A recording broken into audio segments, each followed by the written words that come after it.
Hi, అందరూ బాగున్నారా? రేపు సీఎం జగన్మోహన్ రెడ్డి గారు కాలినడకన తిరుమలకి వెళ్ళనున్నారు.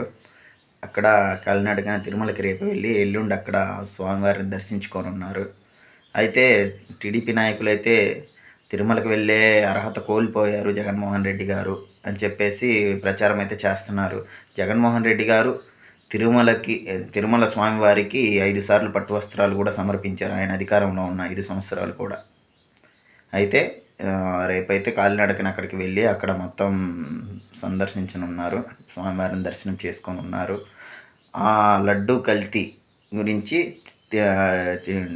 టీడీపీ వాళ్ళు చేస్తున్న దుష్ప్రచారాన్ని కూడా ఖచ్చితంగా స్వామివారే నిరూపిస్తారు. అది ఎవరి హయాంలో జరిగింది ఆ కల్తీ, అది అసలు ఆరోపణల, దాంట్లో ఎంత మాత్రం నిజం ఉంది అనేది కూడా మనకి తొందరలోనే తెలియనున్నది. అయితే రేపైతే మాత్రం మన జగన్మోహన్ రెడ్డి గారు తిరుమలకి వెళ్ళడానికి సిద్ధమైనారనమాట. అది కాలినడకన వెళ్ళనున్నారు.